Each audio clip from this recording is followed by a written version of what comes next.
Year of the Mecha has covered a wide variety of games in this genre, and I've made it a point that, like, of those games, there's got to be some mixed in where you see it and you know that people just cannot legitimately get the experience of playing it normally because it is too expensive or too niche and specific, which is why I'm here to show it to you.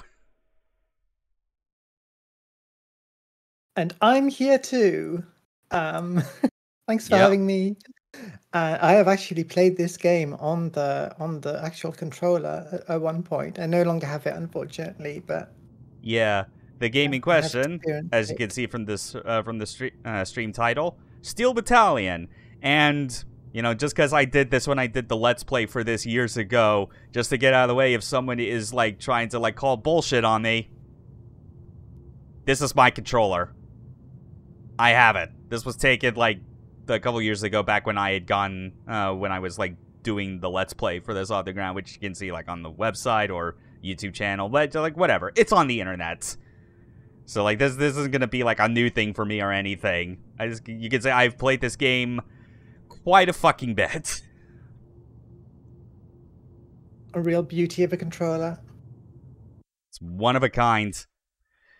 The dream of men, as Atsushi Inaba would put it. In case you've never seen that bit from Game Center CX, where Steel Battalion was the game being played on there, and Arino is just asking Inaba like, okay, why this game? Like, what was the drive to make it?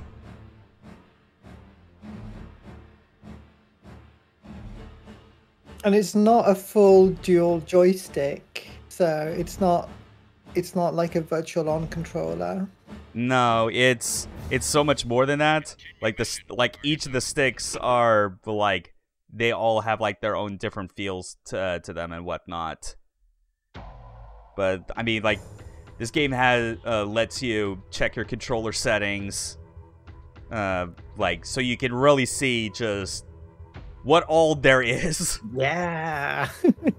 Yeah, because it's like, for context, how like these sticks work compared to, you know, using Virtual On as an example. Virtual Ons, it's like, you know, those are like a digital 8-way sticks with like really long shafts that are meant to be like gripped, you know, like a joystick, but they're not analog. These, meanwhile, are analog, but the left one is only restricted to X-axis movements, and the right one does not recenter whatsoever. So you actually kind of have to be constantly moving it around like this sort of like this square gate to like aim your weapon, because that's what it's there for primarily, like aiming. And then there's all the other stuff you got on top of that, like the little analog stick on top of the left joystick. You got like a segmented gear shift, toggle switches, a little dial for tuning in on the radio, pedals. Can't forget the eject button. That's very important. Are you going to give a full tour of what all the buttons do? Yeah, so yeah, I guess I might as well. I mean, I was kind of going back and forth on whether or not I wanted to like retread exactly like the same talking points as when I did the Let's Play, but I mean, for people like catching the stream or like even the VOD afterwards, this would be like a good summary. But yeah, like the gear shift, kind of like mentioned that you got like gears 1 through 5 plus neutral plus reverse. There are toggle switches here, which are part of their main purpose is to be used like during the sort of the startup phase, every time like you begin a mission and you gotta boot up your mecha. The one thing to note though is that this is kind of an unfortunate problem with my particular controller, is that one of the little metal bits on the toggle switches, like the actual lever, is like it's no longer stuck to the actual switch itself. I'm still able to like work the switch itself as long as I like keep it pressed into the little like peg that it's supposed to go into. But I gotta be very careful. Like, I can't just, you know, I can't just flick it because that would be liable to, like, causing the little lever to, like, fly out and get lost, and then suddenly this controller's no longer usable. Yeah. I gotta fix that at some point. Then you got the communication buttons, which are for, like, you know, calling, like, people on, like, different channels during combat, and you basically, like, tune into those different frequencies with this little dial that you rotate. Then there's, like, just a whole bunch of other buttons on the center block for, like, switching main and sub weapons, reloading, releasing chaff, windshield washers, and a fire extinguisher. Yes. Because, believe it or not, that actually is important. There are times where you do have to press those. Function switches for, like, F1, F2, F3, which are, like, kind of contextual. Like, not every VT is going to have their use for it. Tank detach, which is basically if you use up, like, one of your fuel tanks and you want to, like, kind of reduce the weight just to get to the end of the mission, you could just drop whatever empty tank is there. Override, which is just basically, like, I mean, it's kind of like a self-explanatory. It just boosts your performance while draining a lot of energy and is specific to, like, certain units. Night scope is, like, night vision. Line color it's just on-the-fly color switching for your heads-up display, which, I mean, like, it's the most tertiary, like, control option to have during gameplay, but it's nice to have. Forecast shooting system, which just adjusts your lock-on so that it is either you either shoot at the target's last known position when locked on, or it will predict and fire in the direction of, like, where the target is moving. You know, so it's a hard switch between those two, which I really appreciate.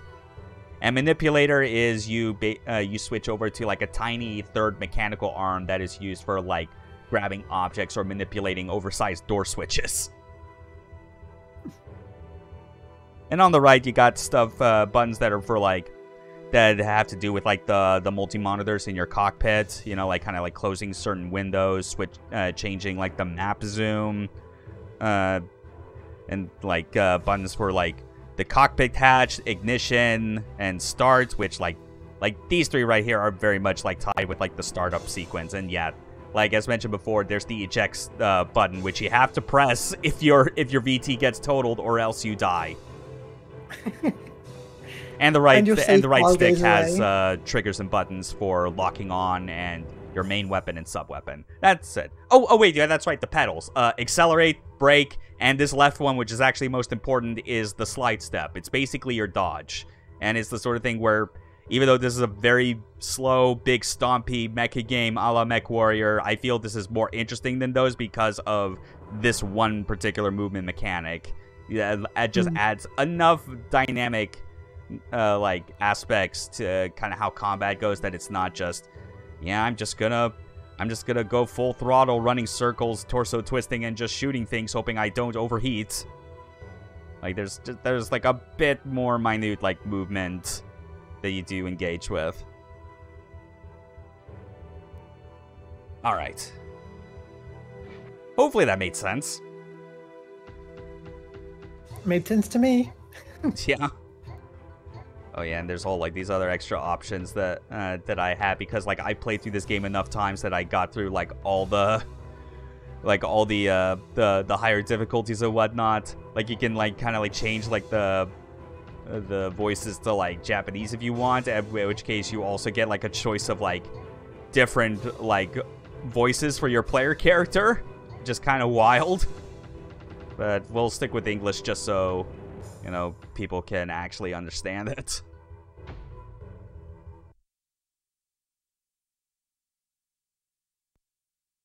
Alright. So I think it's only fair that the first thing that we do show off is that we gotta start a new game, because there is, like, you know, there's, like, a prologue mission that you do that is, like, very memorable for anyone that, like, first touches this game. And after that, we'll kind of go back to, like, the free mission mode, because that'll give us a lot more options and freedom as far as, like, how we want to, like, show off missions using different VTs and weapons without having to worry about costs. Oh yeah, oh yeah, but I guess like one thing to actually show off first is like the mission log, just to kind of show that kind of like where I last left off with this particular save file. This is this was a very short-lived like player profile that I made specifically to demonstrate during the Let's Play that if you like waste all of your credits, you get relegated and are no longer allowed to pilot VT, and that's a game over. Which is really funny because it's like it's basically like your superiors just going, "Wow, you fucking suck." And then there's one where like I deliberately let myself get killed at the end of the LP to show that this is what happens when you don't eject. So we're gonna have to do like make like a new character from scratch. I mean, this one is admittedly just gonna be like temporary.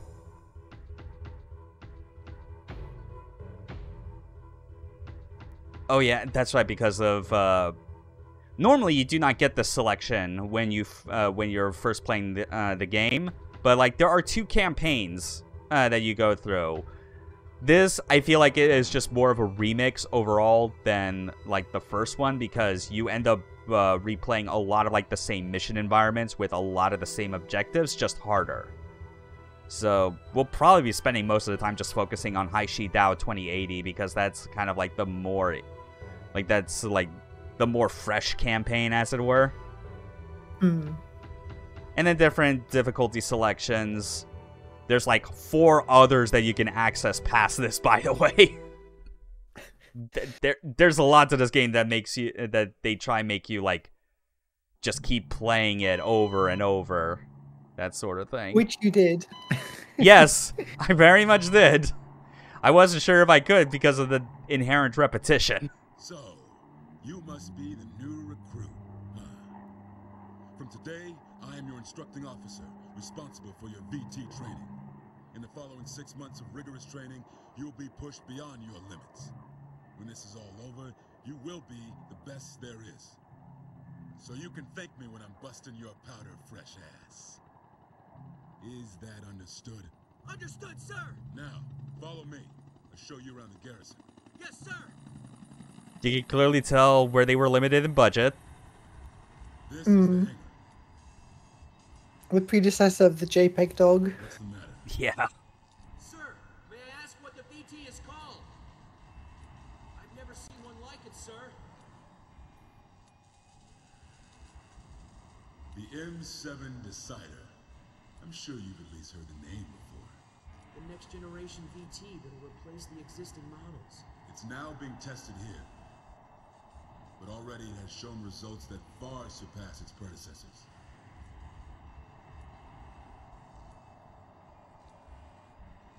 If you prove yourself worthy, you might be piloting one someday. We're moving on. Huh? Sir! Over there is the simulator room. You'll spend at least 8 weeks in there before you can hop into the real thing. What? What the? Tell me if you've seen a giant robot anime before. Yeah. Tell me if you can tell how this starts. It's great every time. I don't get tired of this trope. Same. Like, yeah, like whether it's like Gundam or Macross or anything else. Especially Macross. Zone of the Enders. Yeah. Falling into the literal cock pit. Damn it. My leg. Sir, is the VT in the hangar operational? What? What are you planning?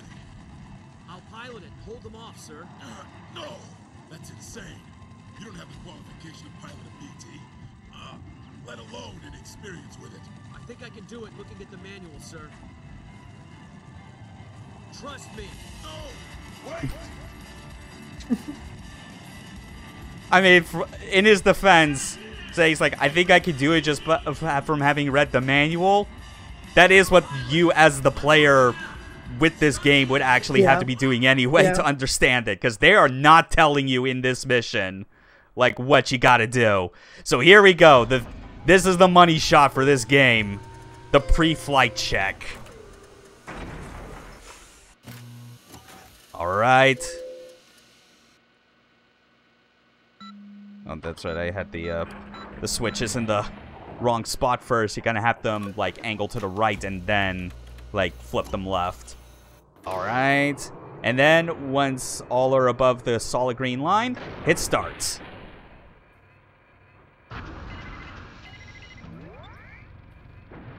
Okay.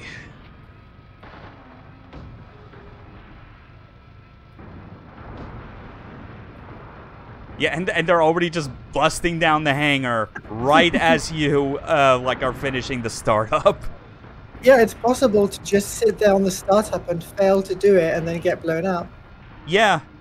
And they also give you, like, an absurd amount of time to work with before you can, before you just, like, run out of time. So, like, the main button, so the main weapon is, like, this, smoothbore kind of, like, single-shot rifle that you got. And then, like, your sub-weapon is just this, like, chain gun, which is naturally, like, really only useful for, like, if you're dealing with, like, smaller vehicles like these tanks. But you wanna be using, like, the main weapons when dealing with the, like, with the enemy VTs. We do as well have a... We do also have, like, our own machine gun for the main weapons, which is, like, a bit more powerful in that regard, that's for sure. I don't remember, do you have to keep one of the pedals down to move forward, or is it going by itself? No, you do actually have to, use the pedals, to accelerate. It's just... The gear shift basically determines, like, what your speed cap is. And it's actually important to manage that a lot, because this does something as a mecha simulation that I don't even think MechWarrior or games of its ilk from the 90s were ever brave enough to do. And that is, if you are going into a turn at a high enough speed that is ill-advised, you can just straight up topple over. Which I did a lot. But we all did, many of us. Yeah, and so, like, as far as, like, controlling, like, movement and aiming, it's like, you steer with the left stick, which only has, you know, X-axis movement. You use the sight stick to control, like, where you're looking. And then you have to use the right stick to independently aim your weapons, like, with the crosshair. But fortunately, like, if you click the left stick, it just automatically recenters to, like, your forward moving facing direction, so that's nice. But oh, that's right. Okay, good. You saw me about to tip over there, actually. And the way you could save yourself in that moment, which helps, is if you press the slide step button. But you can't spam slide step all the time because it contributes to, like, a sort of battery meter that is kind of like the game's closest equivalent to overheating. If you want to go with like a MechWarrior analogy. So it is both good for, like, saving yourself from a fall and for dodging enemy projectiles. It is a really good mechanic. This would not be as fun of a simulation, I feel, and, like, as a game if it did not have that element to the movement. But yeah, it's just like, yeah, even with just throwing you into the deep end, it's not so insane starting out that it's like, you would have to actively, like, just be not trying, like, walk away from the game itself while it's running in real time to actually just fail it.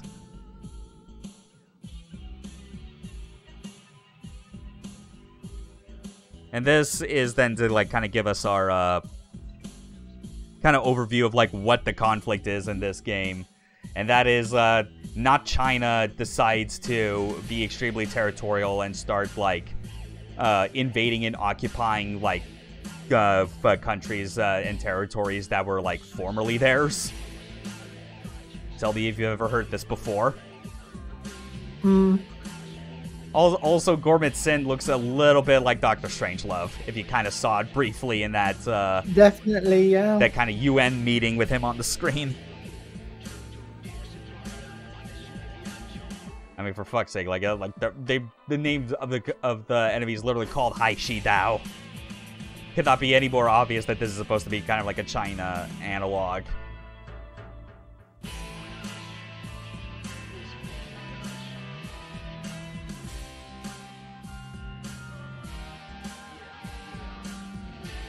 And so, because of all that shit, like the whole point of the Hai Shi Dao campaign in 2080 is that you gotta basically like go to their home turf and just kind of like triple their military power and like get them to stop doing this bullshit because no one is having any of it. And and the even sadder part is like when you look at the second campaign, it's like 2 years after that. Like, Gormit Sin decided that, like, he did not learn his lesson the first time and needed to do it again. So... and it's like only... I thought it was going to be an alternate history thing or something. No, it isn't. I feel like that would be a better way to contextualize it if that was the case. Just because of how the 2082 campaign reuses a lot of the same missions, but just contextualizes them as, like, new. Which I always felt was kind of lame. But let's actually go back to title now and like show off what this game really has to offer in terms of like what you can do for like missions, loadouts, all that stuff, even difficulties. Pre-mission. This is all the missions you got, all 23, across 6 difficulty levels of Rookie, Normal, Veteran, Desperado, Magnum Force, and Armageddon. Magnum Force, strong difficulty name. I would not have been able to guess the difficulty names. That's a silliness of like the names escalating aside. One thing I do like though about how the difficulties are handled in this game is that the biggest defining thing about them actually is that as you go higher in difficulty, projectile speed increases. It's not necessarily like, it's not like the sort of traditional thing where it's like, oh, you go higher in difficulty, that means like enemies now do obscene amounts of damage. It's like, no. I mean, there is a little bit of, like, slight increase in, like, projectile power and, like, a little bit more defense on the enemy's part. But no, like, the thing that really changes it is that projectiles and missiles, like, they move so much faster now that you actually have to, be, like, way more quick on your reactions. And I think having that sort of build up across difficulties is genius, considering how absolutely intimidating this control scheme is for, like, a first-timer.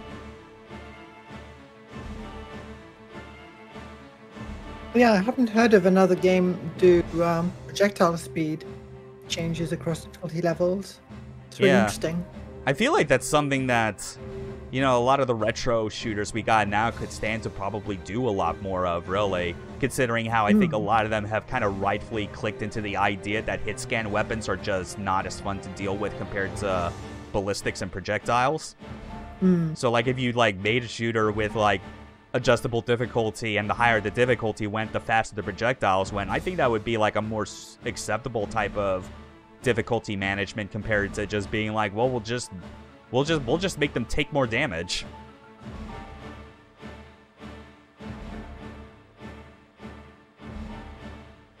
Yeah, that's why we're part of this this particular squad invading Hai Shi Dao, because it's like, hey, we heard that you actually like fended off like 2 enemies in a VT without any training beforehand. Yeah, you should come along for this. So, okay. I don't know why like the communication got sent back to Japanese instead of English, but whatever. We'll continue. We know what we gotta do. It's a very simple mission of just destroy 70% of, like, the enemies. But we got all these different VTs to choose from. We got the Decider, which is what was shown in the in the prologue. Like, this is your starter. You get, like, a lighter variant called the Falchion. The Prominence M1, I think, is definitely, like, the perfect middle ground. But as far as, like, it's a VT that is not too weak and dingy like these sort of, like, first-generation ones. But it's also not as, like, obscenely powerful as, like, the later third-gen ones where it's, like, those are late-game unlocks and are pretty much the ideal ones to use if you just want to, like, clean house on the higher difficulties and not take any risks. Because, like, the Prominence gets all kinds of cool weapons, including a railgun.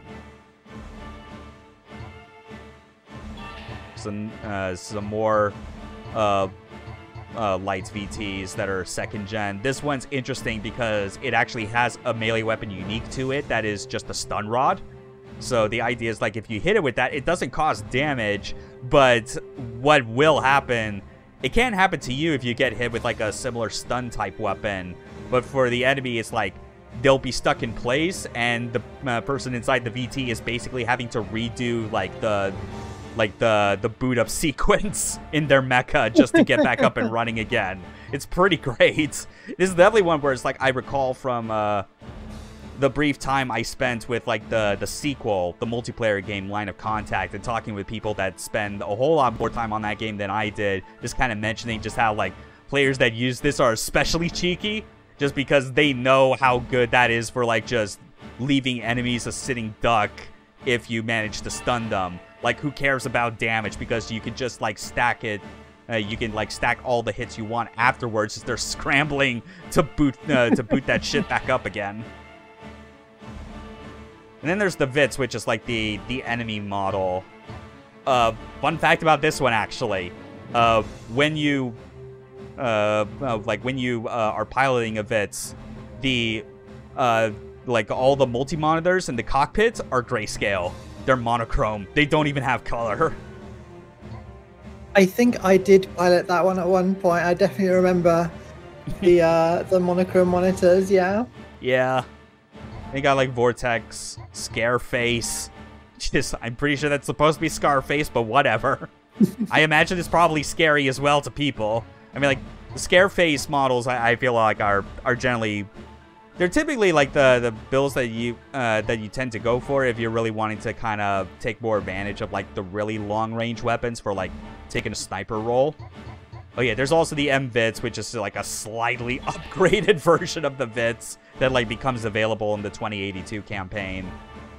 Then we got, like, the big boys, the Jaralax, which are, like, these are actually, they're VTs that aren't even associated explicitly with Haishidao or the Pacific Rim forces. Like, their existence in lore is that they are, like, they're the chosen VTs of, like, a group of mercenaries, and that Haishidao happens to hire them, so you end up fighting them as a result on a couple of occasions in the campaigns.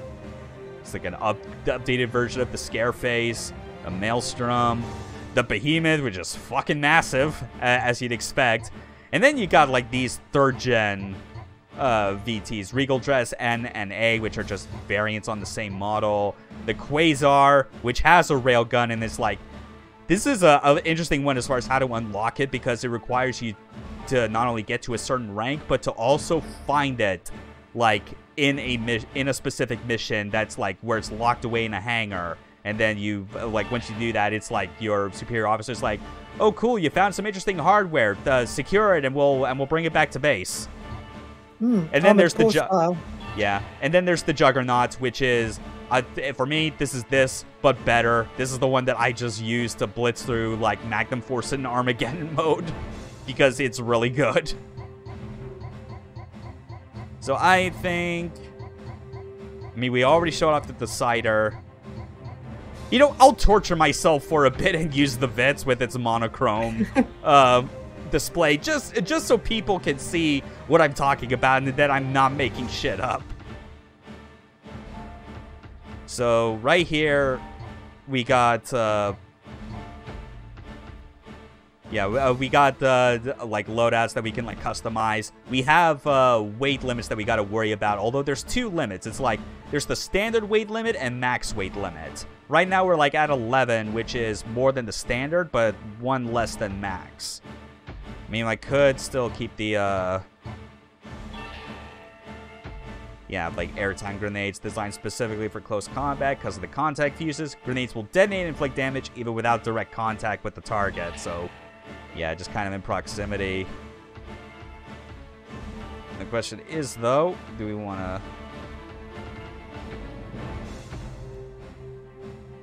Coilless gun. Yeah, I think I'm just going to,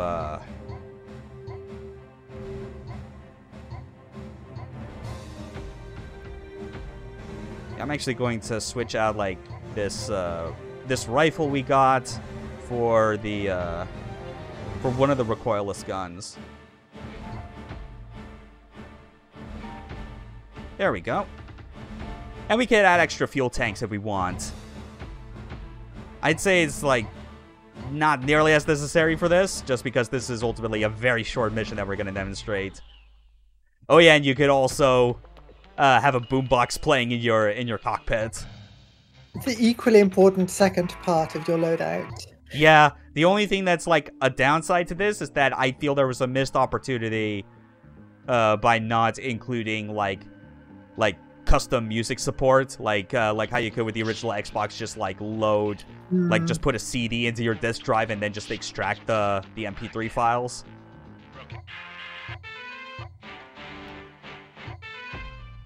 Yeah, we'll go with that. So now we've got everything that we need.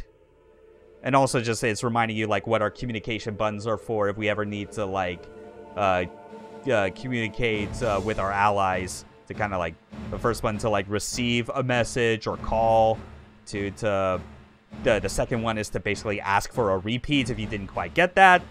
3 is for like asking for a resupply, and then 4 is like asking for aid, that kind of thing.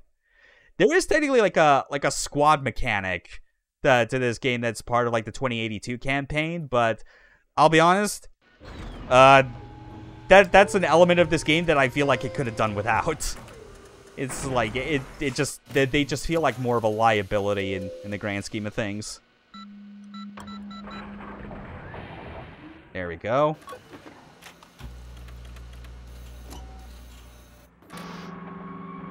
Yeah, look at that black and white. The thing is, it's already a very narrow field of view. Mm-hmm. Inside a narrow aspect ratio and rendered in quite a low resolution. Yeah. So even on the previous mission, it was not a very clear image, and now you're dealing with black and white as well. Yeah, it's like no wonder that these are like the units that the enemy forces are using, and that they're like the starting enemies, you know?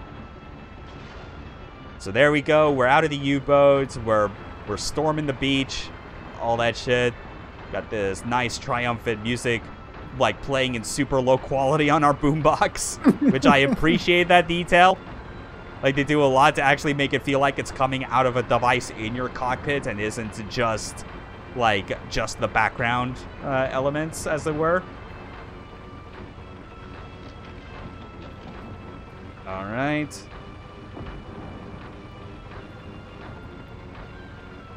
The displays popping in and out, completely unnecessary detail, but very much appreciated as well. Yeah. Yeah, everything in... It's funny, because it's like, from a usability standpoint, yes, obviously, like, 2nd and 3rd gen VTs are a lot nicer. But part of the appeal as well, that also, like, sticks with people when it comes to Steel Battalion, is because of how just fucking dingy as hell, like, the 1st gen cockpit is and claustrophobic.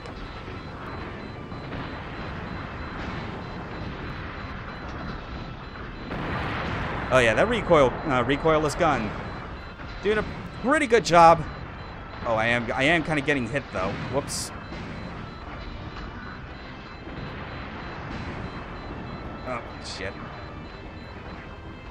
Yeah, if that said though, this really is not a good unit, all things considered, and that's why we're also doing free mission as well. So it's like this isn't even like I'm not even like losing resources as a result of like using this thing, because it's like it's slow, it's weak, the battery takes a long time to recharge, so you can't really make as much use of the slide step. There's our windshield washer in action. There was a bit of grime. I love that that's just that's in there. Yeah, for me, a great sequence is like, I think I was trying to turn or run too fast up a muddy hill. Yeah. My mech slipped. I had to first of all press the right pedals to get back up again, and then activate the window washer because of all the mud that had gotten onto it. Yeah. Unfortunately, I think, yep. Yeah, well... there was no intention, really, of winning that. It is what it is. You do get, like, as well, like, some tips from your CO every time. Like, that's unique for that particular mission.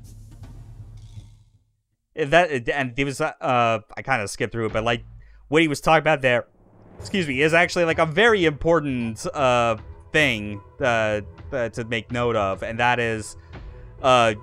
this game wants you to respect the rule of, like, optimal firing ranges for weapons.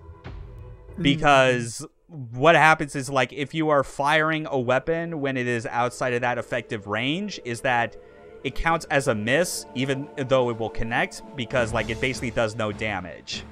Like, they want you to, like, if you have a close range weapon...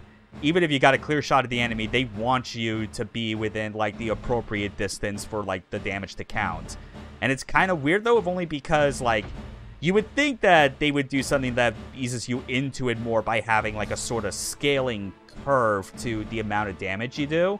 Like, plenty of other games will absolutely do that, but not this one. Like, damage is very binary of you're either dealing the full damage or you're dealing none at all.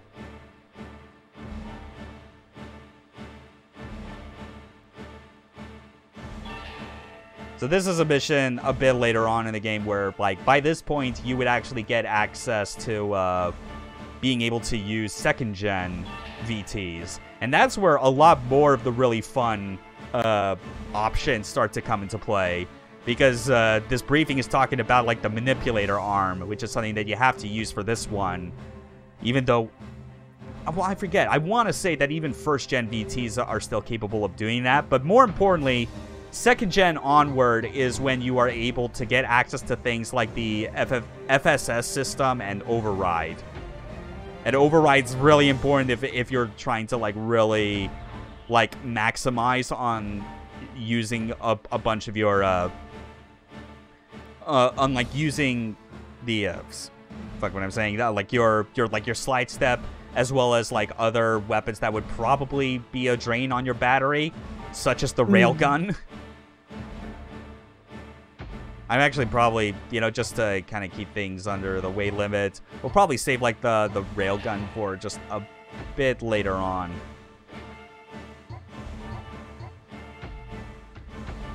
So... there we go. This missile, by the way... hold on. Yeah, like, this particular missile launcher... godlike. Like, if you wanted, like, the best thing for, like, dealing with a VT in, like, no time flat, I mean, it's literally that. Like, it's called the anti-VT missile. Trying to see, like, what would be... if there is... if I could get, like, a third weapon. I mean, like, I could equip, like, another smooth bore gun just for, like, extra ammo if I wanted, but... nah, I think I am good. Oh god, that's right. Yeah, there's, like, the optional armor pack. Oh, this one's pretty rad. I'll actually use it because this actually ties into the function keys, believe it or not. Like, it has its own particular use. I forget which button. I'm sure I'll figure it out real quickly. Oh, can you discard the armor? Yes, and amazing.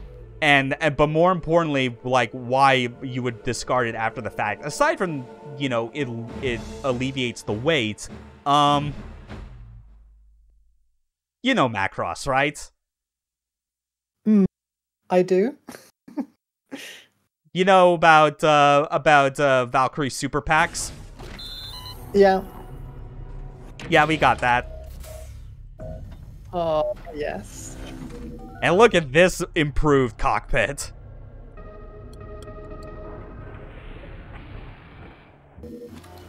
So much shinier. And a bigger screen.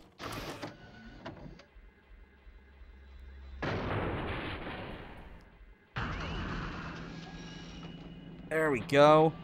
Now then, move forward.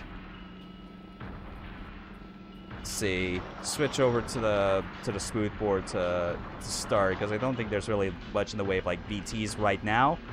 So we gotta fuck up this guerrilla camp and like kind of get back some of the kind of like stolen cargo that was like taken from us. Fuck you, helicopter. And that's override in action. Like, I press that.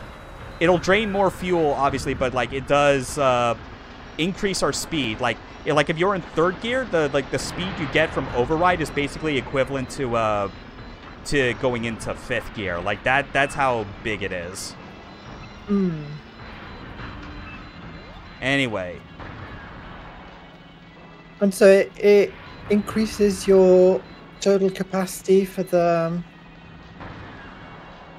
stamina, so to speak, or the heat gauge? Yeah, something like that. So I'm trying to remember if I had to get a bit closer to... Yep, yeah, I had to be within 1,000 meters for it, for like that missile to actually connect.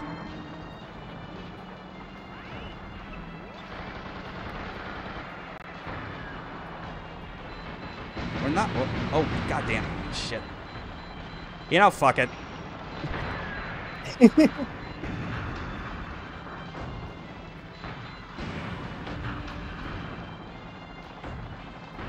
There we go. And we're only playing on veteran right now, so this still isn't moving as fast as it could otherwise be, you know? Anyway. Oh yeah, that's right. The one thing I also gotta, like, remember, because at this point they start introducing enemies that'll use missiles more often. You got chaff. You need to, like, be fucking hitting that chaff button at all times, really. Because, like, no, I am not kidding on that front. Especially on the higher difficulties, where, because of how it, like, it affects, like, the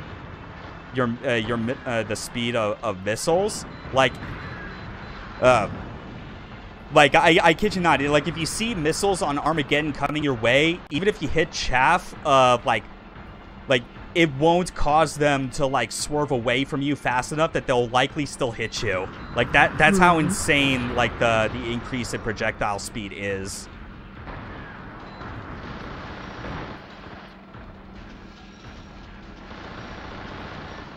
Yeah, I at least want to clear out as much of, like, the kind of surrounding areas before I go to pick up the...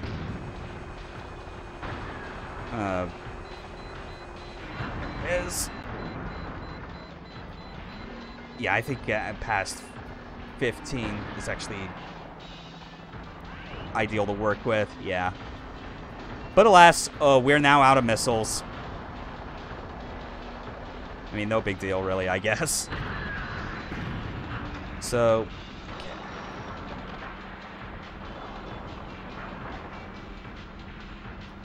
Oh yeah, that's right, and I still need to show off, like, the benefits that we got of this fucking, this missile armor pack. See if I can remember which button it is. Yep, it's F1. I forget. Oh, did that reload your missiles?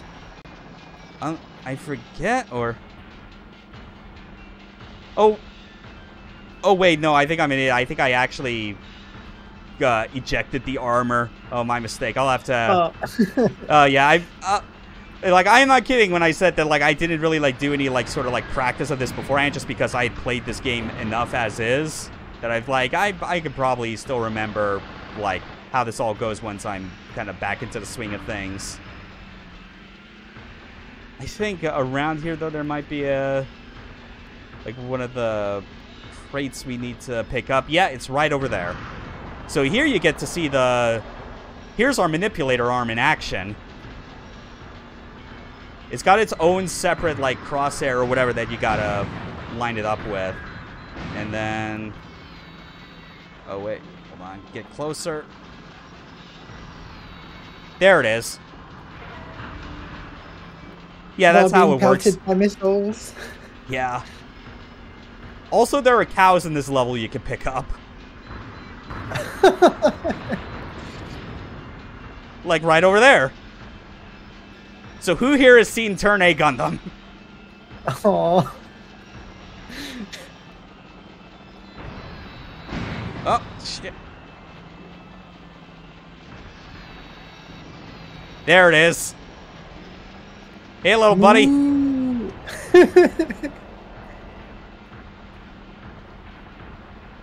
Okay, we'll put it away. I think all that technically did actually was put it back on the ground. I don't think it actually put it into a special compartment that we're gonna use to bring it back to base. Although that's how I like to imagine that's what it is.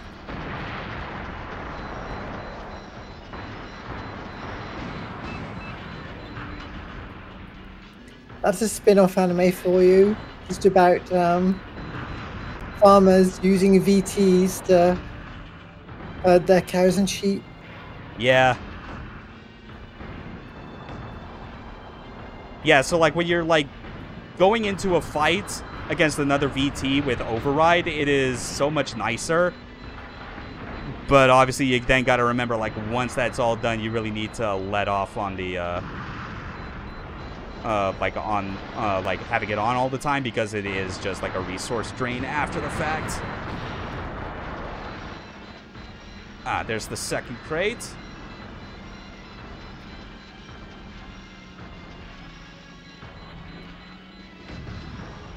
Oh, shit. There it is. Anyway, like our initial fuel tank was drained, so now we got to detach it, and that means we even got a lighter load now. Okay. Like, one thing that's actually, like, really, like, it's a lot to manage as far as buttons to press, but, like, the real skill that comes from override is to basically have, like, your finger on the button, like, at the ready for when you know you're going to do an action where it's a huge drain on, like, your battery, and it would be good to use it, like the slide step or using a railgun. But, like, as soon as, like, the cost for it has been expended in override, you, like, immediately press it again to deactivate. But as you might imagine, considering where the override button is, it's literally on the center block of the controller. That does make it, like, a lot to manage.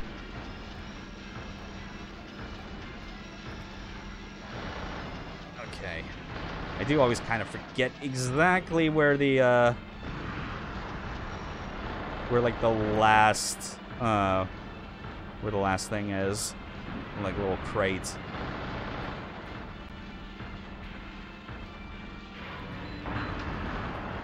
But it's no big deal.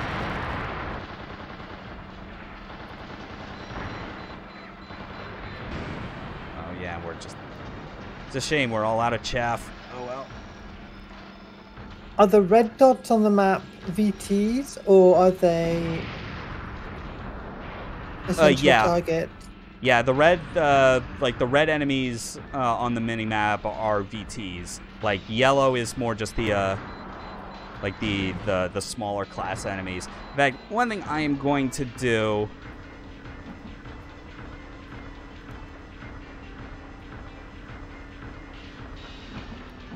I'm trying to remember where's the... Wagon Master, this is Yep, Oscar Wagon 3. Master. Do you copy? You get to see Over. the, This is Wagon Master. Oscar 3, what is it? This is Oscar 3, requesting supplies. Send supply chopper ASAP. This is Wagon Master. Roger that. The supply chopper is on its way. So now you get to see kind of like the other part of like how missions go in Steel Battalion, where you got to call in a like a resupply chopper. Do they refill everything, or they refill everything that is currently on your VT.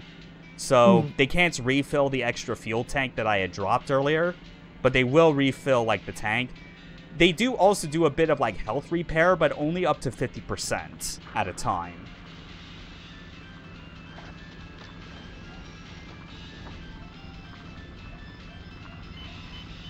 And see, like, there it goes. Our ammo's coming back, as is our fuel. Very nice. Yeah. Gotta watch the numbers go up. Yeah. That said, though, Wagon Master can get shot down. So you got to make sure you call it in during a moment when, like, they aren't going to be vulnerable.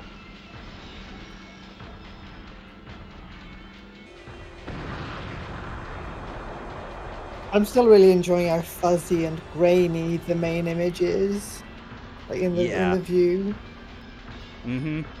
Like, it's a lot. It is a lot to manage, but you do get used to it. I will say, though, like, I think whenever it came to, like, just, like, free aiming while, like, moving around and independently moving the torso and whatnot, I always felt that that was still one area that to this day I'm, like, never fully satisfied with how well I'm able to do it. Which kind of makes sense because that's, like, a lot of dexterity to keep track of, in addition to making sure that you're not going to accidentally topple over, you know? Yeah. Did you intentionally change the line display color to black? Yeah. Like, white, green, orange. It's the sort of thing where it's like I can kind of, like, change it based on, like, like, what might help make it more readable depending on, like, the mission that you're in, you know? Yeah. Like, it's a nice feature. It is useful. Yeah, it's a useful feature that you otherwise would not think to, like, include in the game like this because it's like it's not directly related to, like, combat stuff, so you're like, well, why would I? That sort of thing. Oh, there it is. There's the last one. Come on. There we go. We actually got to see a mission complete. Proper. Hi, Renpona. This is the classic. Hi, Ren. Absolutely. Good to see you. Oh, yeah.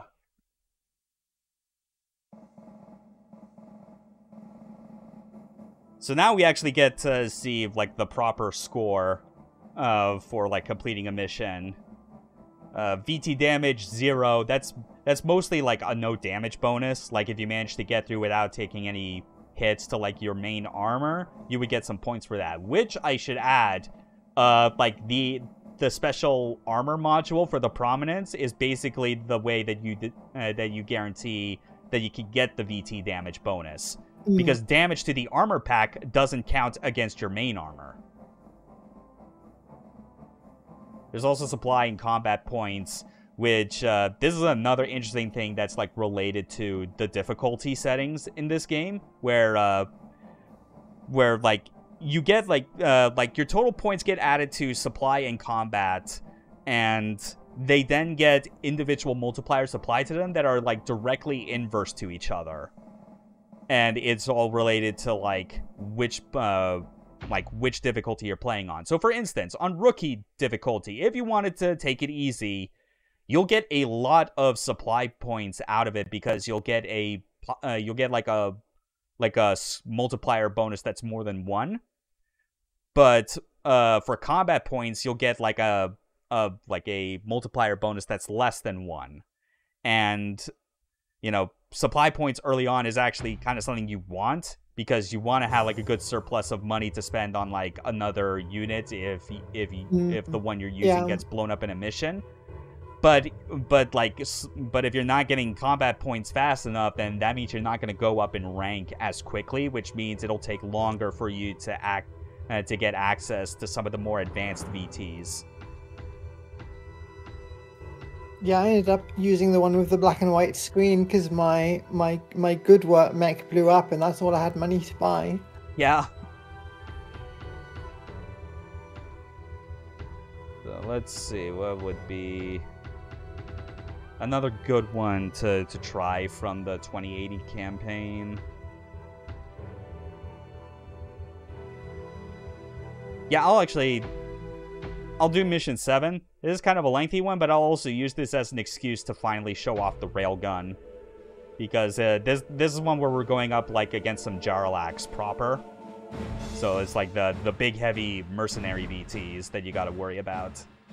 Hmm.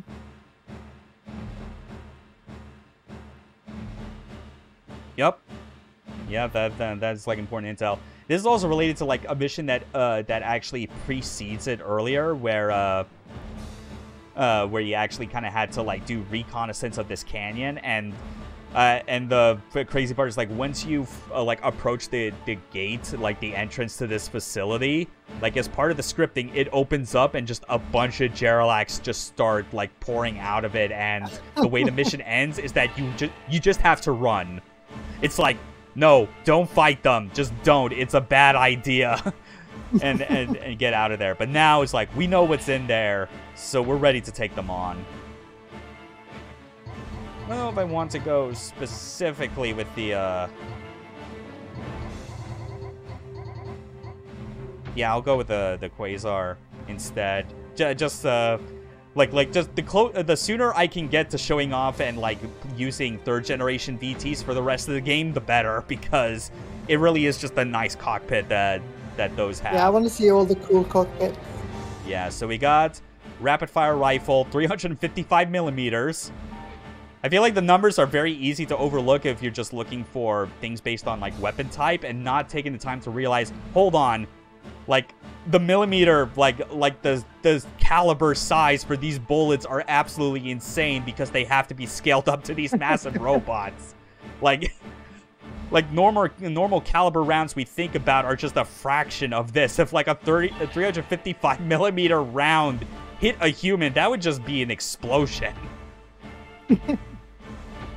So yeah, rapid fire rifle, missile, railgun. We can't equip any like any extra fuel tanks or optional parts, unfortunately. The optional armor bits, I feel like that is kind of like a undercooked kind of concept for this game, which I feel the that line of contact kind of tried to revise and make a bit more interesting, because the prominence is like the only VT in this game where it has that option for like another armor module, you know? Like line of contact is so interesting. I wish I could just get I wish I could afford to like spend more time on just like playing that and learning its particular quirks, because despite using the exact same controls, you know, and having that same sort of simulation mindset, it is actually like even more simulation-y in a lot of respects. Whoa. Like terrain and like even the locomotion for how your VT moves is like a lot more real in that than it is here. And I think part of that is because they realized that with player VTs, they need to actually have physical models in their position, since, you know, multiplayer is what's going to be going on. Oh yeah, with this one, we got a little spotlight, which is this is so we got that as well as the night scope. The night scope's a lot nicer to use, if I'm being honest, and that's entirely because that spotlight is a really resource-intensive, like, dynamic light source that it's got going on. And it's the sort of thing where that light is actually, like, an optional ability. Like, it's a bonus thing you unlock after meeting certain conditions. Like, there's no point in the game where it's, like, they design the environment around a place where it's like, oh, you need to use this spotlight. Because, A, you already got the fucking, you already got your own, like, night vision mode. That's more than sufficient. But also, I think the realization of like the spotlight is cool, but like it causes the frame rate to just go into the single digits depending on where you use it. It's that bad.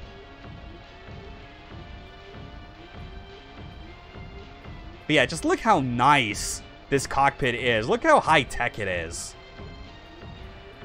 Such a wide field of view.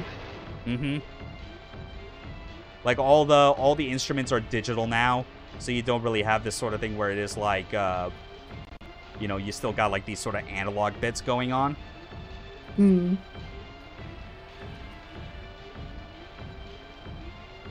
Love this. Little triumphant music going on.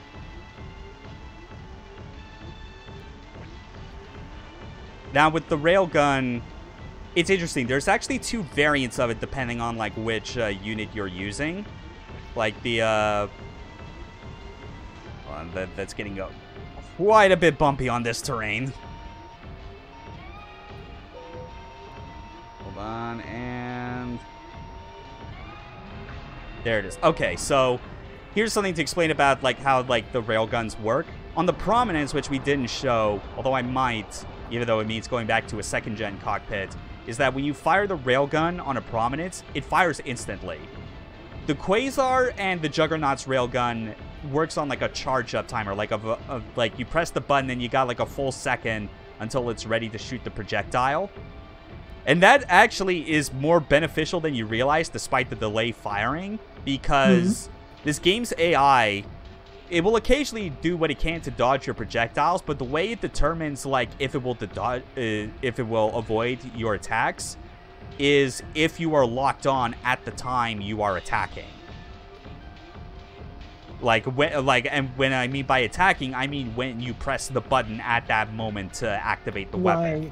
So what I did there that you actually saw and was guaranteed like a foolproof strategy was I pressed the button to charge up the railgun, and within that 1 second, I pressed the lock-on button so that it would be guaranteed to go at its last known position. Right. And then, bam, dead Vids instantly.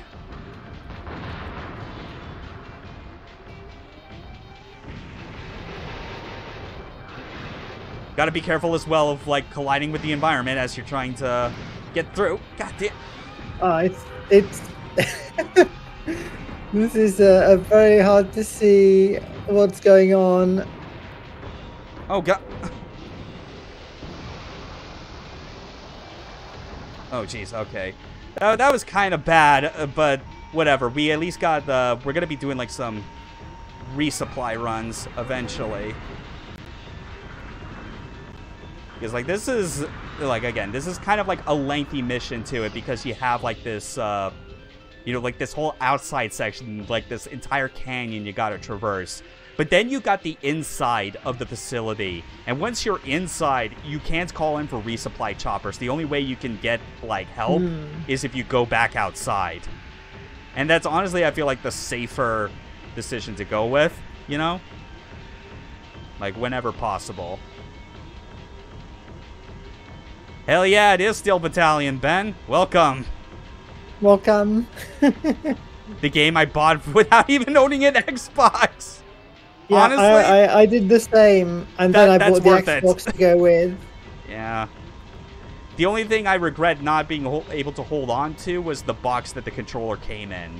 Because, because I had bought this, like, from Yahoo Auctions, like, a couple of months before I had to move back to Alaska. And it was like, I knew I could bring the controller with me, like, if I had it in parts, but not the box. I mean, the box was kind of beat up, all things considered. Like, it wasn't the nicest looking one, but it would have been good to still have just as, like, a display piece. Do you have the manual? If I remember right, it's like an A4 size manual. Unfortunately, no. Or quite a large one. Like, even when I got it from, even when I got it from like that Yahoo Auctions listing, it just came with the controller and like the Allen wrench and like little like screws to put it in. Like that was all that was in the box. But yeah, that's also the other thing. Is like this is such a heavy duty controller that it requires a fucking Allen wrench to like bolt all the 3 blocks together, and that's after you attach them via IDE ribbon cables. Yeah. Game's amazing. Controller is fantastic.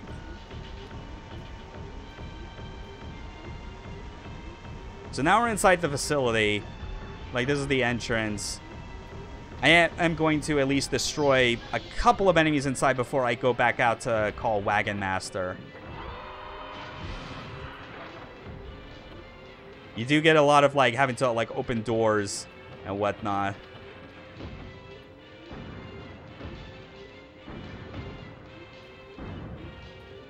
Honestly, those just... I didn't really need to, like, try and shoot them with my rifle. They were just gonna run into the walls themselves. I have no idea why. I don't know, they're just so fucking scared of my big-ass Quasar. Okay, now here's one where it's like, I gotta be real careful because of what is on the other side.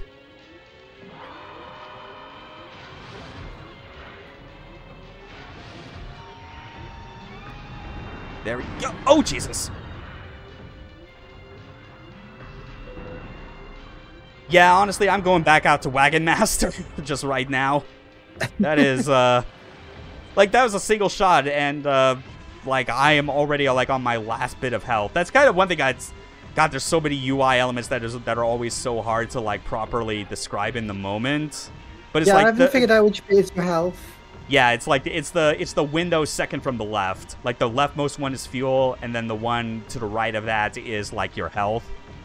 Oh wow. Yeah, so like I took 3/4 damage already. Wagon Master, this is Oscar 3. Do you copy?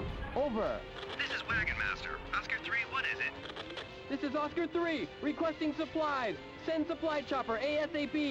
This is Wagon Master. Roger that. The supply chopper is on its way.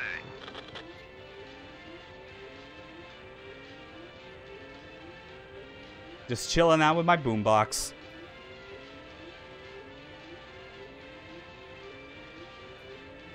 Oh yeah, that's right. Yeah, these are also the buttons for like zooming in if you're so inclined on like the main monitor. That's the mode select for like the multi-monitor, so you can like see the map. You can see the like more detailed status of your armor and fuel tanks. Then like that's your mission objectives, and then a running score of like how many like targets you shot down. Do you also get missiles that have cameras that you see on that bottom monitor? Unfortunately, no. I think that would have been really cool. What game is it I'm thinking of where I had that? It was one of the many mech games I played it years ago.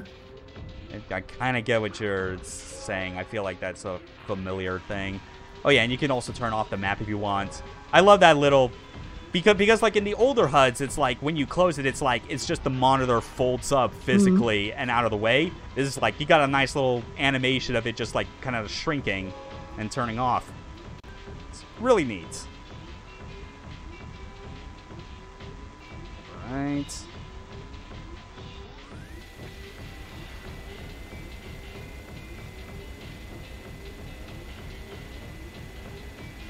Let's head forward.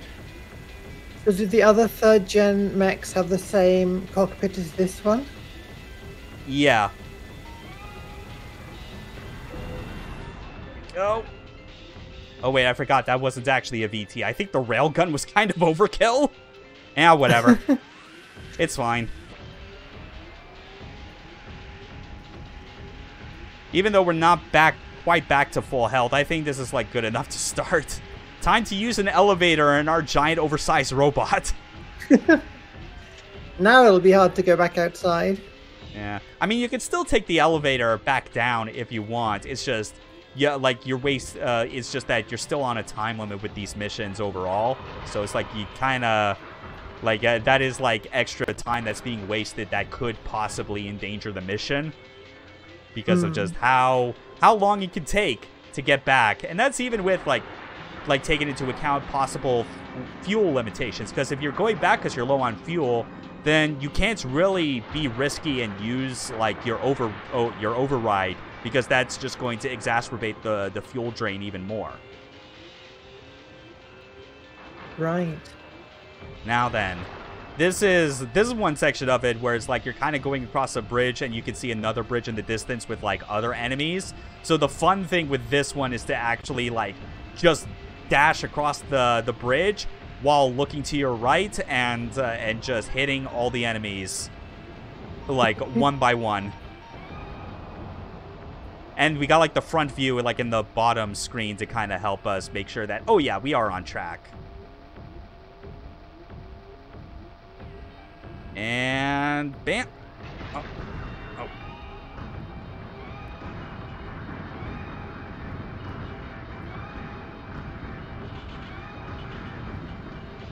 Look at that. Very nice. Smooth as butter. Also, I accidentally wasted another fucking railgun shot because I think I still have the weird... I feel like that's one thing I wish was kind of changed about the control mappings for this game, is that I feel like the trigger on the right stick should be the main weapon. I'm not fond of like the button on top of the stick being the one that like fires the main weapon. Also, a railgun is so powerful enough is that I feel like that should just be the weapon that like is like in the main weapon slot, you know? Like it's big and powerful enough to qualify.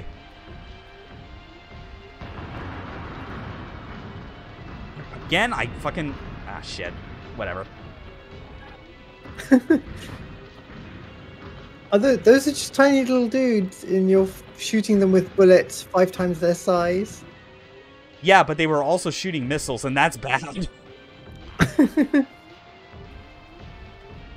There are like little hangars on the side that we could go into if we want, but they'll also have like enemies inside them. And that's kind of bad. It's like the only reason you'd go there in the campaign is for what I was talking about with like meeting the unlock requirements for the Quasar. Because on this mission, or Mission 17, because it's the same mission environment, you could go in there and like have a chance of finding the Quasar. And if you do, that's you get HQ radioing in and be like, hey, we'll come by and pick it up once it's done.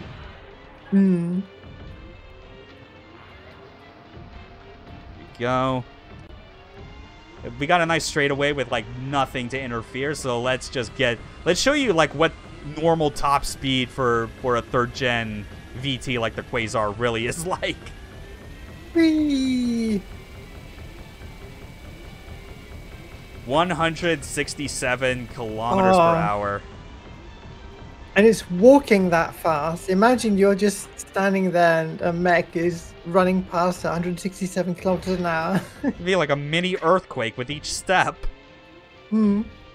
That said, though, that's another thing that like is kind of a smarter change in Line of Contact that I wish they had the idea for previously in this game, is that when you're moving in Line of Contact, there's like a more noticeable up and down bob to like when you're walking to kind of make it seem like, yeah, it's like your mecha is kind of going up and down ever so noticeably like as you're walking.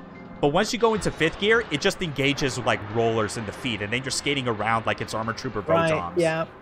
And I'm like, that makes a lot more sense when it comes to like getting a unit like this to actually get up to those kind of insane speeds. Yeah. And then you can say, it's got to be on really smooth ground, engage that. Definitely.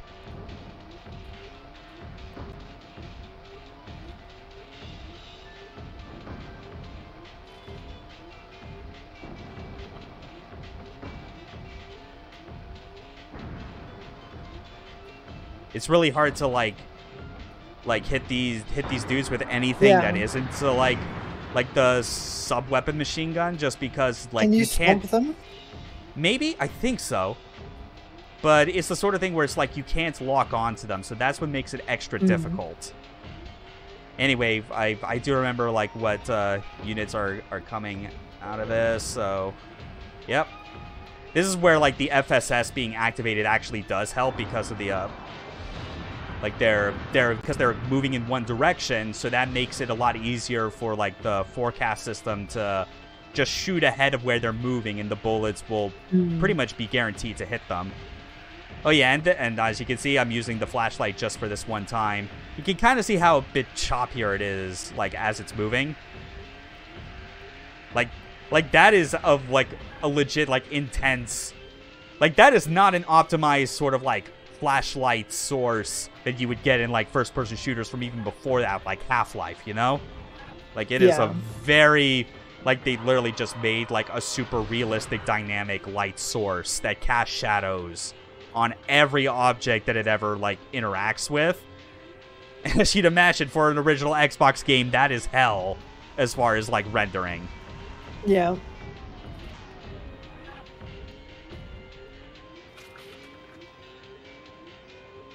All right, then. So I gotta be ready because there's one last like tough enemy to deal with on the other side.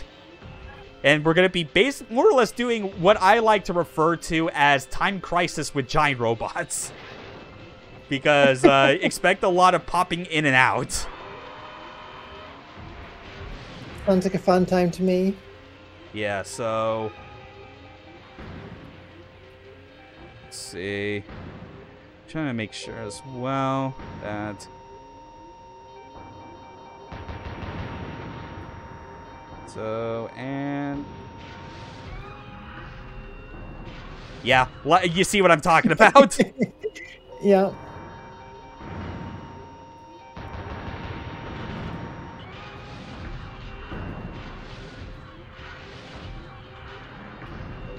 There it is, okay. Nice. The final boss of this game is like, it's that strategy, but like even more nerve-wracking. Yes, I am alright. Like, and even the version of that one on Mission 17 is, like, even more insane because he'll actually, like, rush you a lot more and has, like, a flamethrower. Alright. Yeah, this was released a couple of years before the other game known for having a flashlight you can't use all the time, Doom 3. Right, yeah, a couple years before that, that's true. Let's see, what would be... I don't want to go straight to, like, Mission 3 right now, the 23 right now, like the final one, just because that is pretty lengthy and also really tough because of that final boss. Actually, I'll do Airdrop because, well,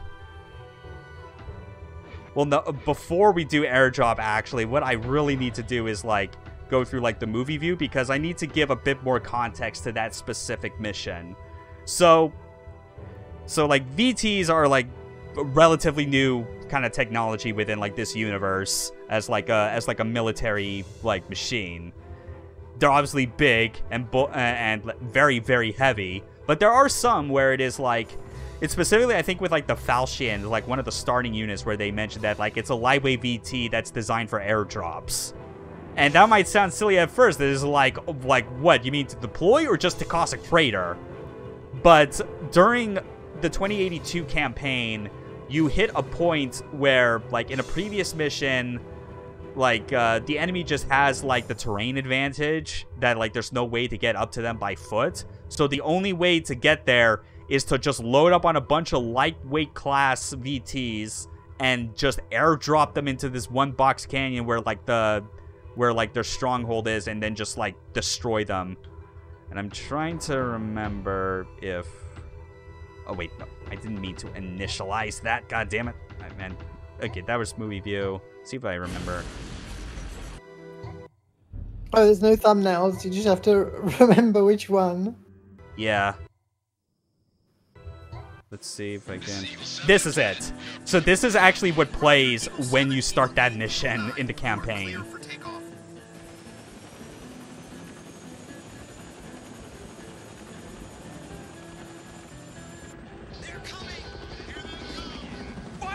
Yeah, and those are a bunch of lightweight VTs all compartmentalized underneath. Like, otherwise, these things basically have to be transported by land or by sea. And even then, transporting them by sea requires very specifically designed, like sea craft in order to handle all that weight.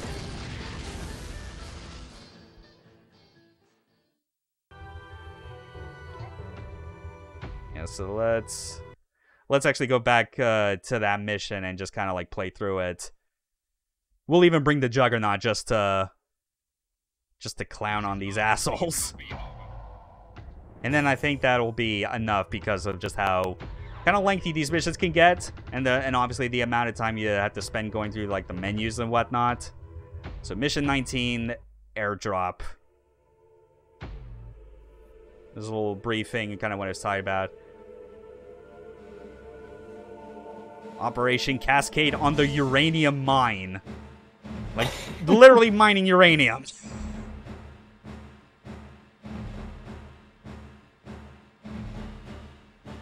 See, it's like this mission But so this kind of a lie, unable to move out in a lightweight VT type. In the campaign, that is true. In free mission, you're just allowed to choose whichever. Excellent. So naturally, that's just what I'm gonna do for the hell of it. Oh yeah, I forgot to mention as well, as you see on the communication channels there right now. Like, we now have X-Ray 2, 3, and then a 5th channel for communicating to both at once. That's our squad mechanics. We're not really gonna bother with that just because they're just so not worth using. Like, their AI is just, like, so incompetent in a lot of respects. Anyway, look at what we got. You can stack up, like, multiples of the same weapon if you want. Obviously, we're dealing with a lot of regular enemies for this one and not just, like, straight BTs. So, like, yeah, I'm just going to,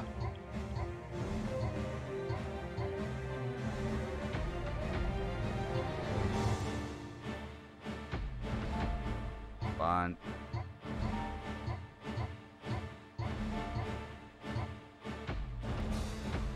Yeah, actually, I first need to... Because I prefer to make sure that, like, the top slot is, like, equipped with something. There's a 430mm smoothbore gun if we want, like, the highest caliber.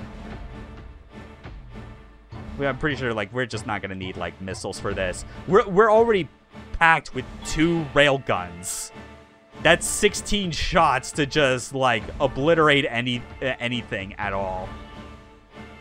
I guess I'll at least show this as far as, like, the squad mechanics, that you can custom assign, like, specific types of orders to like, buttons 4 and 5. So it's, like, disengage, back up, attack, or disperse. Like, again, it's just not worth using overall. What's the difference between disengage, back up, and disperse? Disengage, I'm pretty sure, is just to, like, stop attacking, like, whatever, like, enemy is targeted, because it's, like, it's based around your lock-on. But then it's, like, yeah, backup is to, like, basically, like, support you in, like, whatever you're doing. And oh, back up. We're supposed to back up. Okay, yeah. Yeah, gotcha. and then disperse is just, like, it's basically telling them to do whatever. Which, I mean, they're already going to be kind of doing anyway and just getting caught up on the terrain and whatnot. Again, it's like... like, I'm generally not one these days for, like, advocating that, like, if a feature's not working, just cut it out. But I really feel like they should have just cut it out of this game. It just doesn't add anything. It adds to the flavor when you're reading the manual, I'll tell you that much. That's true. Yeah, that's fair. I'll give it that. Also, I love that during those loading screens, you can use the sight stick to just rotate the diagram. Oh, wait, never mind. They already show this even in free mission anyway. I didn't even need to back out for that. Anyway, time to airdrop the fucking Juggernaut. Whee! Let's also switch over to the chain gun just so I do not accidentally waste any more railgun ammo beforehand. And those are our allies, the ones that are like that are coded color-coded blue. We're just going to ignore them later.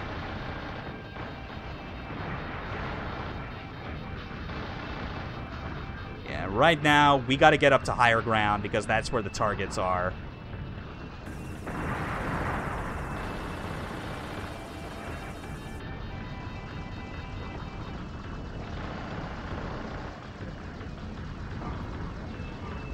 Okay.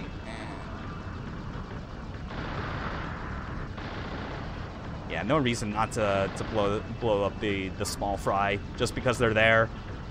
And when you got something as rapid fire as the chain gun, like free aiming without lock-on is like way more manageable.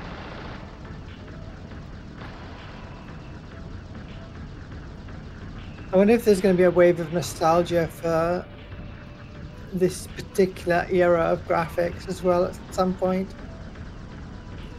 I feel like that gets a bit more... I feel like that requires a bit more minutia to properly replicate than I think like people might be fully aware of, just because because that really is still like that is the generation right before we started to get into early HD era stuff, you know? Yeah.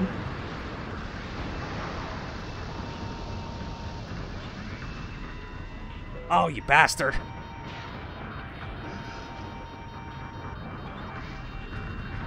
Oh, he still dodged it, you son of a bitch. There.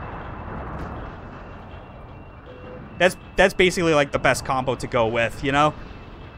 Like, not because like a major thing that obviously doesn't change kind of across difficulties is like weapons that have like high knockdown power, regardless of damage, are more valuable than you realize.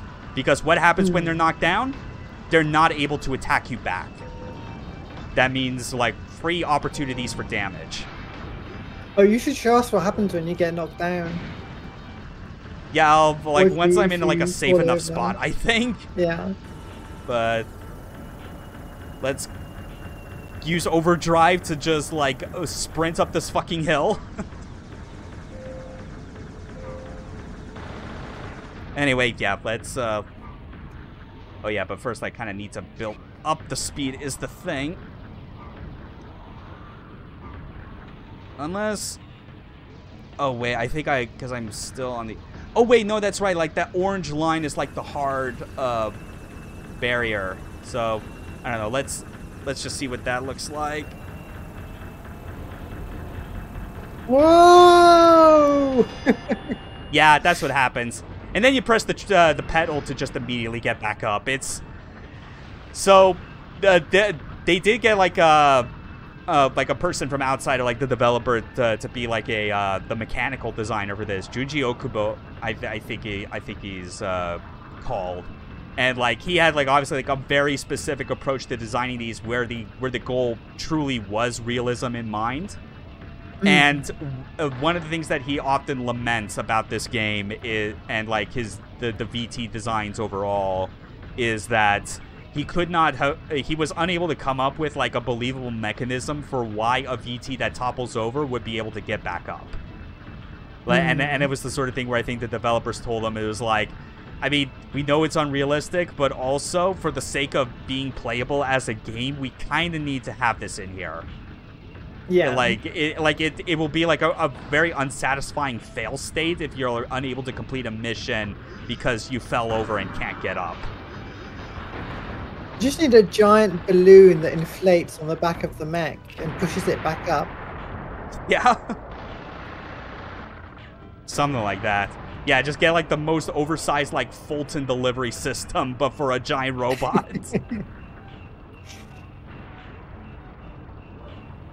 Alright. You still gotta destroy 70% of like these enemy forces. But... This is X-Ray 1. Oh yeah, that's right, this is coming in. Over. Argus to all tanks. The enemy's reinforcements are heading in your direction. Establish interception formation. Argus, this is X-Ray 1. Do you copy? Over. Oh, that's... This is Argus. Oh, right, I forgot. Like, sometimes it's like you have to press the button again to confirm you received the order, but then other times it's like... it's just like, yeah, this is your objective. Focus on it now. So I think it's around this particular area that there's supposed to be reinforcements coming in. I forget if it's like further up though, but it's like it's a giant like sandcrawler looking tank thing where like it deploys more VTs. It's kind of insane in terms of size.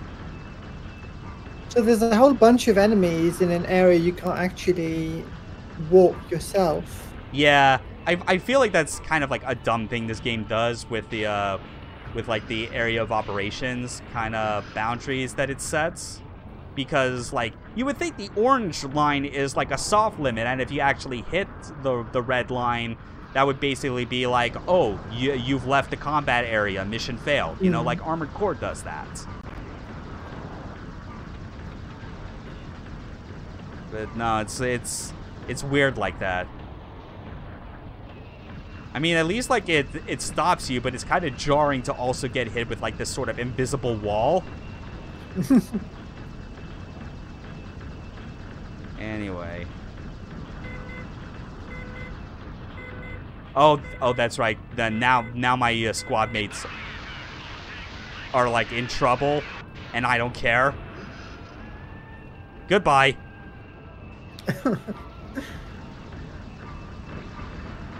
Oh. Oh, there it is. Yep.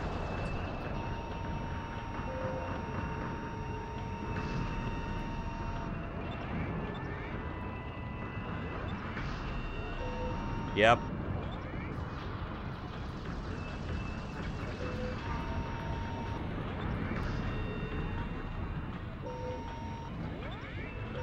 Not even giving it a chance to leave the building.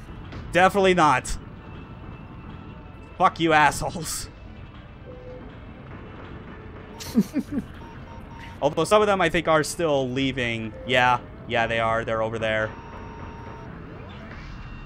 There it is. Nice.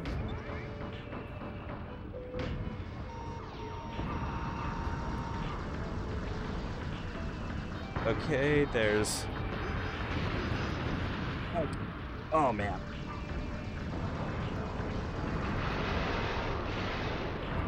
Oh, goddamn, terrain just right below me. Just... Goddamn, that fucking construction vehicle is strong enough to, like, just impede my progress. You assholes. Yeah.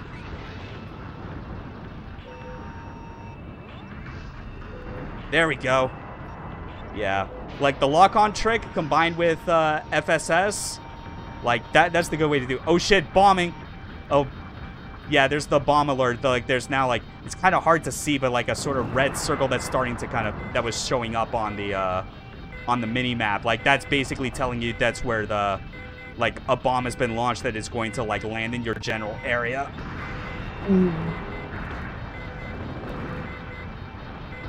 Yeah, it's very hard to see. Yeah. Yeah, it's kind of difficult just with, like, even with, like, the line HUD changes and whatnot. It's, like, you're never really in a situation where there's one that is just, like, de facto the best and, like, easy to use in all situations.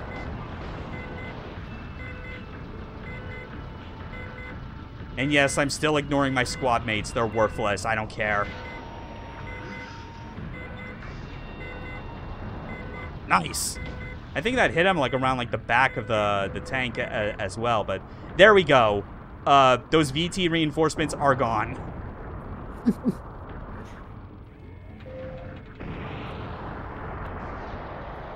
Okay, then. Let's just keep walking around the perimeter, because now that the main reinforcements are dealt with from that side. Oh, there's still one. Hold on. And...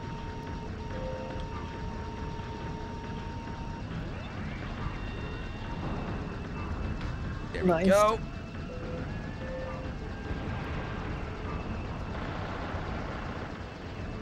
Eventually, I'll need to hit, like, like, call in Wagon Master for a resupply. Oh, there's still more of them. That's right, yeah, because that's also the other thing that's, like, probably might have caught on to, like, why some enemies just do not show up on your radar. That is because of stealth capabilities. Right. So, and it applies to, like, you as well, like, when going through through a mission. Like having a VT with stealth capabilities actually makes it so that an enemy will not be able to know you're coming until they gain line of sight. Wagon Master, this is X-Ray 1. So that's a nice kind of balancing point. I copy X-Ray 1. Over. This is X-Ray 1, requesting supplies. Send supply chopper ASAP. This is Wagon Master. Roger that. The supply chopper is on its way. I gotta say, as kind of subpar as the voice acting is, I appreciate the little detail where it's like, compared to, like, where your character was in the 2080 campaign versus 2082. In 2082, as X-Ray 1, his voice at least sounds a lot more confident. Whereas I think, like, when you heard it as Oscar 1, it sounded like he was kind of losing his cool, like, kind of almost freaking out. It's like, oh god, I need supplies now. All right. Stand by for refueling. Also a good thing too, because like because I was already down to 25% fuel actually. Holy shit. The idea of a mech the size of a building with stealth is still very funny. Yeah. I imagine it's like stealth in the same way that like submarines are stealth, technically, even though they are big machines in their own right. It's just using the terrain and like trying to like disguise radar presence so that like no one like will be able to like catch them until like it's too late, until they're literally in line of sight. And in fact, even speaking of stealth, there is a stealth mission in Steel Battalion. I shit you not. That is so true. And the same principle applies where it's like, it's still a stealth mission if no one is alive to report it. So you basically go in with a VT that has like stealth capabilities and then just like fucking murk every single enemy that like that you see along the way before they have a chance to see you and report it. I like how Ace Combat games always have at least one mission, which is a stealth mission. You just have to stay inside a very suspiciously shaped canyon. Yeah, it's kind of silly. Armored Cores kind of had that on occasion, but that's more in the case of like, hey, don't step into these like spotlights that are being emitted from like these helicopters overhead.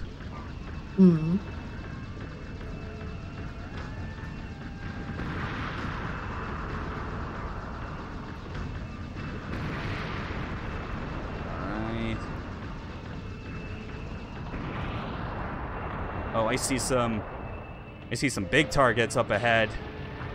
Oh, they're just, they're not VTs. I think they're just like giraffes, yeah. Giraffes, believe it or not, kind of like the most threatening non-VT enemy I can think of because of how quickly they can move otherwise. They can fire relatively fast, and each projectile does deal like quite a bit of damage as a result.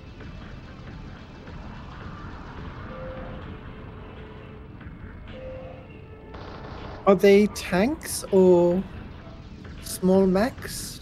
It's kind of small mechs, like smaller mecha. It's like they're kind of like they're like moving towers, I guess is how I would look at it based on the silhouettes. Because it's like they got like quad legs that have like wheels on them is the idea. So that's how I kind of interpret it. Like mobile tower turrets.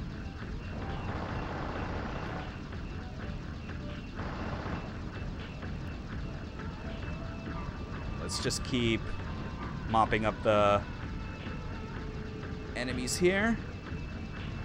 Oh, wait, I didn't need to bring out the manipulator arm. What the hell? Hold on.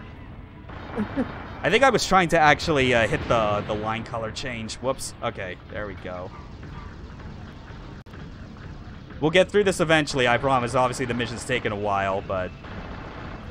I was going to say, it's surprising you've only hit the wrong button a few times, considering how many buttons there are on that controller. Yeah, it's a common thing. Like, the real difficulty is, you know, like something that would be this case in real life if you're actually trying to pilot a giant robot with all these different commands.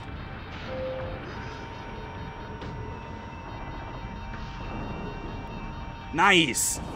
The rail shot, I think, actually managed to hit it as it was going into its knockdown animation. That's pretty good. Like, that's actually the sort of thing that's especially fun on Magnum Force and Armageddon if you play on that difficulty, because of how fast projectiles move. You could basically stack, like, a smoothbore round and a railgun shot and, like, just destroy them before their ass falls on the ground. Like, that's a lot of fun to do.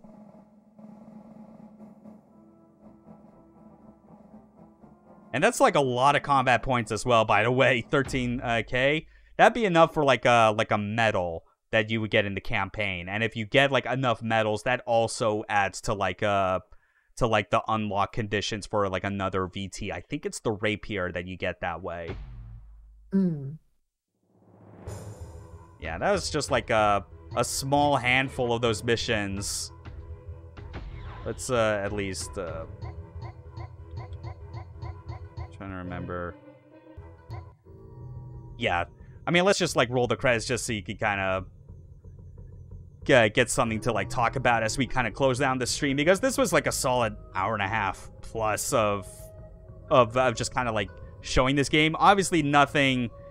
This is actually one of those things where like back when I had the idea for Year of the Mecha as like a Mecha month and being like just pre-recorded videos, one of them was just going to be like a simple playthrough of the one of the campaigns, mainly like the 2080 campaign. Hmm. So you would have at least got to see like a bit more in depth compared to how I had shown it in the LP, because when I did the Let's Play, it was like the mission footage was just straight up taken from the free mission mode, because I didn't have to worry about penalties every time I was trying to record it and get it just right. Yeah. But yeah, it's like obviously there's just not enough time to really show off the like what a full campaign in its context looks like. But believe me when I say it, it is fun all the same. You'll definitely face a lot of losses over the course of it.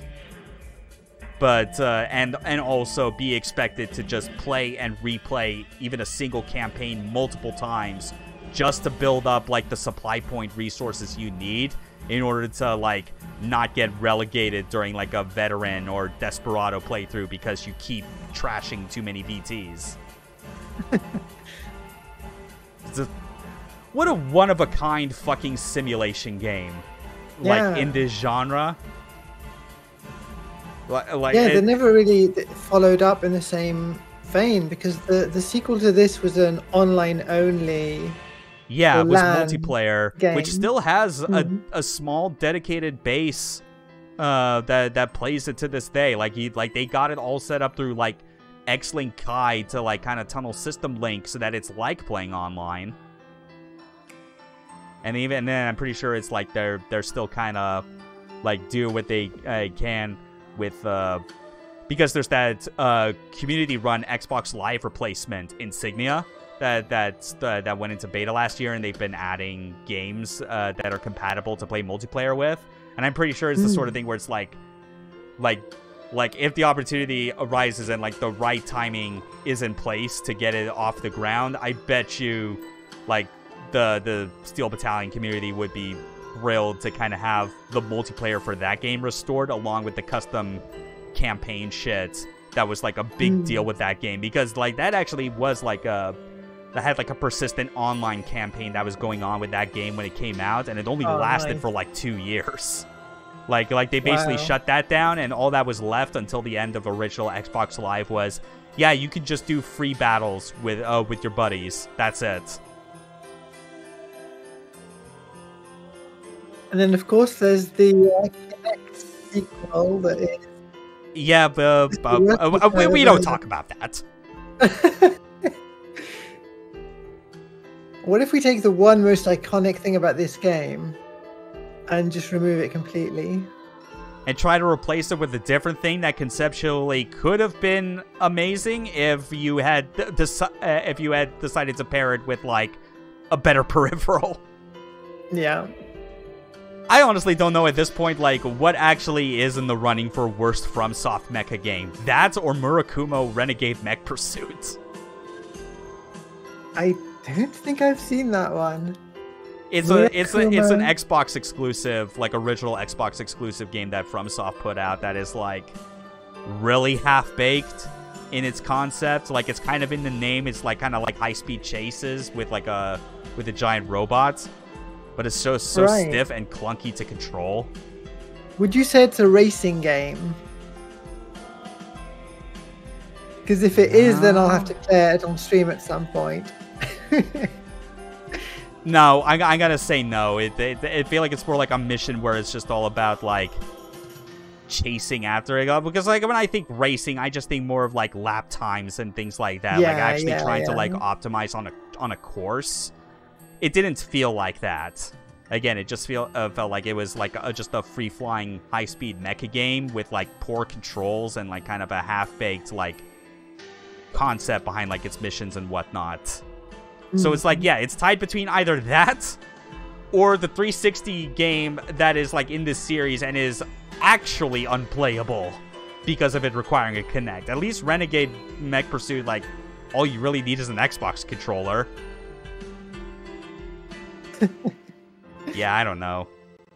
Fuck those games. They're not good like this one. And this one didn't even need From Software to make it. This was done by Nude Maker. Yes, that is their name, because they literally started with like Eroge, like erotic video games, I think, as like their main trade before they actually started doing more legit video games. Wow. Yeah, it's something. Yeah, it's a wild game for sure, and like even like and even then I still feel like the legacy of Steel Battalion overall, like it's not really even tied specifically in the popular consciousness to the game itself. It's just the controller by itself commands a presence that is still different from even when people like associate it with the game itself. Oh yeah. Yeah, like he's absolutely correct. It's like the controller made this game. And it's the sort of thing where it's like I keep dreaming about eventually getting to the point where it's like, because I've looked it up online to kind of see if anyone has had a similar idea and made progress on it. But there's got to be a way to like get a Steel Battalion controller working on a PC and just mapping it. Yeah, like Ben's actually talking about what I was kind of getting into, like people just putting together like really hacky USB drivers to get it work on modern Windows. I was messing around with that back when I had a Steel Battalion controller, and I seem to recall people making like drivers that could like have the Steel Battalion controller interface with like MechWarrior 3 and 4, I think. Something like that, yeah. Of course, you could at that point also build your own Steel Battalion style controller out of, you know, a whole bunch of parts, and then like I feel like at some point you would be perfectly fine still just getting like a HOTAS and like those kind of flight pedals like that, have that as a separate controller, just like hook those all up to get running at once and then map the inputs to your liking. And then you need the farming simulator side panel that's got enough buttons and dials. Yes, yeah, definitely that for like the center block, absolutely. Yeah. Yo, God, that even just reminds me of all the other crazy, like, sim PC peripherals, like, actual, like people that sell actual, like, MFD displays, like, kind of, like, panels that have, like, you know, it's, like, a small LCD panel, and it's, like, completely square, and it's just got, like, its perimeter is just aligned with buttons that you could, like, program to whatever inputs you want. Yeah, I've definitely had, like, idle, like, daydreams on occasion where I just imagine, I wonder what I could do for, like, a mecha, like, control, like, input setup if I just had all these fancy toys. I'm so tempted now to get the Logitech Farm Simulator controller as a Stream Deck. Just thinking of all the things I could do with those buttons, like, mounted on the side of my chair or something. That would be amazing. I would fully support that decision. Anyway, I think that's all that we actually got to cover for Steel Battalion. I mean, like, if you want more of my thoughts about this on, like, in greater detail, again, there's an entire Let's Play I did for this, like, 2 or so years ago. You know, it's still relatively up to date. I mean, like, there's some that, well, I mean, like, there's some details about it I look at, especially after my talks and interactions with the Steel Battalion community, that I'm like, oh yeah, that detail's actually not correct, and things like that. But it's whatever. I mean, like, it still gets across the point that, yes, the controller for this game is insane, but also the game itself is still really good. Like it manages to succeed at that part and not just be like a gimmick, like a tech demo. I mean, I guess it's still kind of a gimmick depending on your perspective on things. But at least it feels like someone did design a real game about it. The interface to the controller works together to give you that experience of piloting a really, really big mech. Mm-hmm. It's got its foibles and... Yeah, and it's like... And to think, if Microsoft was in a different and more successful position out the gate when they launched the Xbox, they probably would have just shut this game idea down. But they only let it through because they were, like, so new to the console space that they just needed anything. I shit you not. That's basically... I think that just came straight out of Seamus Blackley's mouth with, like, kind of reminiscing about, like, the early days of Xbox. And just be like, yeah, like, we were new on the console front and we just needed any games. Like, yeah, we had Halo, but that was the only thing. Oh well. But that was at least a fun revisit for this particular game. Like the next year of the Mecha, you know, not gonna be this Saturday, but it will be the Saturday after. Start like at the very start of July, because we're now like halfway through this whole stream series now. Can you believe it? Like 6 months in, still going strong. Yeah. Yeah. But July 1st, that Saturday, it's gonna be Armored Core Silent Line. You know, we're getting back to the golden age of Armored Core, along with a lot of other fun games to look out for throughout July. A good number of them, Millennium's actually going to be back for as well. You know, if you want to see, like, the first true Macross game, as I like to put it. And Zone of the Enders 2, which, I mean, that's going to be more of an academic, critical kind of stream from my perspective than a celebratory one, but whatever. I'll try not to be too hard on it.